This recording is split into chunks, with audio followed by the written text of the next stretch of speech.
Good morning student. हम लोग पढ़ रहे थे पाठ पानी की कहानी, जिसके लेखक हैं श्री रामचंद्र तिवारी जी। एक ओस की बूंद लेखक को अपनी कहानी सुना रही है। उसने बताया कि किस तरह वातावरण में किस तरह उसके पुरखे हाइड्रोजन और ऑक्सीजन के रूप में सूर्यमंडल में विद्यमान थे, किस प्रकार पृथ्वी का जन्म हुआ, तो उसके आगे फिर क्या हुआ वो हम पढ़ते हैं। ओस की बूंद ने लेखक को बताया था कि प्रारंभ में पृथ्वी एक बड़ा आग का गोला थी। लेखक ने उससे प्रश्न पूछा, ऐसा? परंतु उन लपटों से तुम पानी कैसे बन गई? जो आग थी, सब कुछ था, तो तुम पानी कैसे बन गई? मुझे ठीक पता नहीं। वो ओस की बूंद ने क्या कहा कि मुझे ठीक पता नहीं।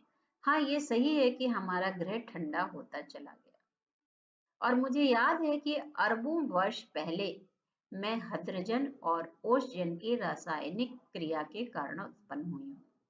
तो हाइड्रोजन और ऑक्सीजन के केमिकल रिएक्शन के कारण क्रिया के कारण रासायनिक क्रिया के कारण मेरा जन्म हुआ। तो किससे मिलकर बना है पानी? हाइड्रोजन और ऑक्सीजन से मिलकर। उन्होंने आपस में मिलकर अपना प्रत्यक्ष अस्तित्व गंवा दिया, अर्थात ऑक्सीजन ने अपना अस्तित्व गंवाया, हाइड्रोजन ने गंवाया, और दोनों ने मिलकर के मुझे उत्पन्न किया। मैं उन दिनों भाप के रूप में पृथ्वी के चारों ओर घूमती फिरती थी। उसके बाद न जाने क्या हुआ। जब मुझे होश आया तो मैंने अपने को ठोस बर्फ के रूप में पाया। तो देखिए,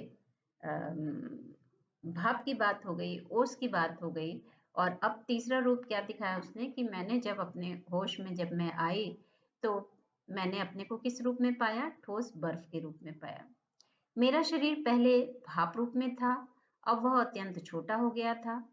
वह पहले से कोई 17वां भाग रह गया था, 17th भाग रह गया था। मैंने देखा मेरे चारों ओर मेरे असंख्य साथी बर्फ बने पड़े थे। पानी का ही रूप है, बर्फ जमा हुआ है। जहां तक दृष्टि जाती थी, बर्फ के अतिरिक्त कुछ दिखाई नहीं पड़ता था। जिस समय हमारे ऊपर सूर्य की किरणें पड़ती थी तो सौंदर्य बिखर पड़ता था, अर्थात पूरा चमकदार बर्फ पर जब सूर्य की किरणें पड़ती थी तो बहुत सुंदर लगता था। एक चमक, एक प्रकाश अलग तरह का दिखाई देता था।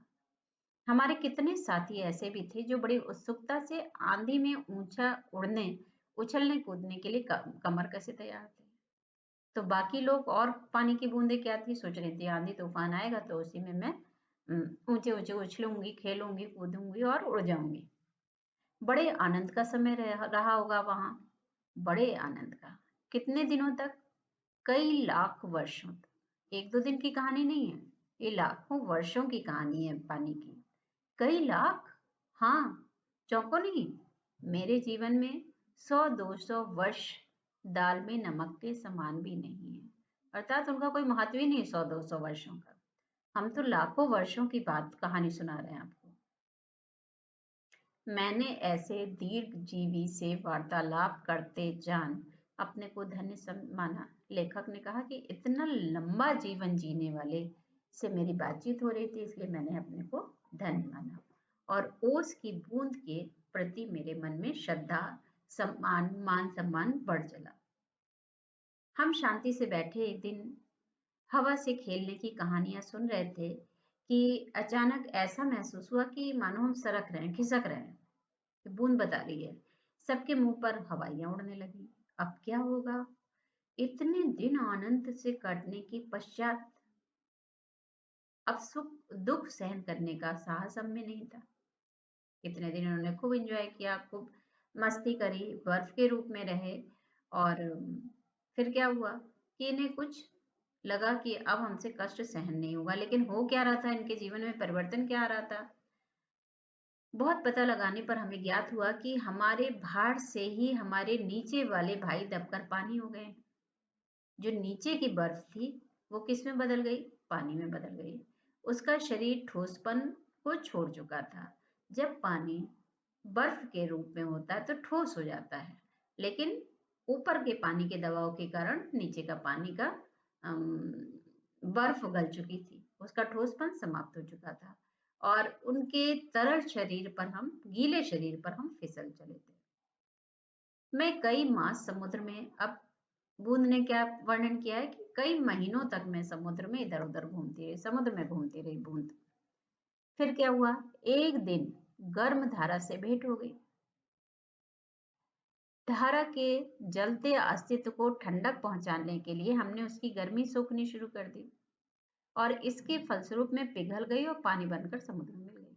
पहले तो ये बर्फ के रूप में थी बूंद, लेकिन जब वो गर्म धारा से जब उसकी मुलाकात हुई समुद्र में, तो उस बर्फ ने उसको ठंडक पहुंचाने की कोशिश की, लेकिन इसमें क्या हुआ परिवर्तन कि उसकी गर्मी के कारण, गर्म धारा की गर्मी के कारण बर्फ पिघल गई और इसने पानी का रूप धारण कर लिया और ये किसमें मिल गई, जाकर के समुद्र में मिल गई। समुद्र का भाग बनकर बूंद ने जो दृश्य देखा, जो वहां का सीन देखा, वो वर्णनातीत था। उसकी वर्णन उसका वर्णन जो बूंद ने किया है वो अभी आप देखेंगे।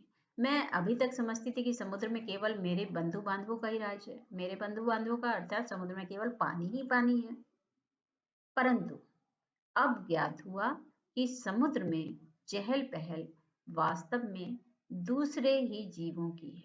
अंदर, समुद्र के अंदर एक दूसरी दुनिया है, ऊपर से जो हमको दिखता है वो नहीं है, बल्कि भीतर एक दूसरी दुनिया है जिसमें निरा नमक भरा हुआ है। पता है आपको, पानी खारा होता है, नमक भरा हुआ है। पहले पहल समुद्र का खारापन मुझे बिल्कुल नहीं भाया, समुद्र का नमकीन पानी मुझे बिल्कुल अच्छा नहीं लगा, जी मचलाने लगा, उसको आदत नहीं थी, उसको लगा कि वॉमिटिंग हो रही है। पर धीरे धीरे सब सहन हो चला, फिर वो उसकी अभ्यस्त बन गई। एक दिन मेरे जी में आया कि मैं समुद्र के ऊपर तो बहुत घूम चुकी हूँ, भीतर चलकर भी देखना चाहिए कि क्या है। इस कार्य के लिए मैंने गहरे जाना प्रारंभ कर दिया। तो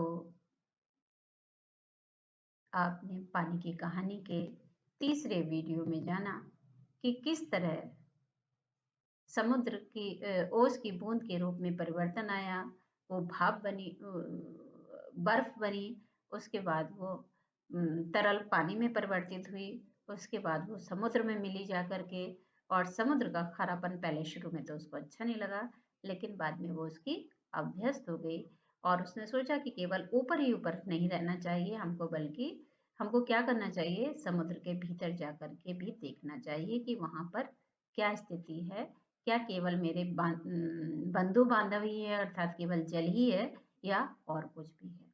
तो आगे की कहानी हम पढ़ेंगे नेक्स्ट वीडियो में।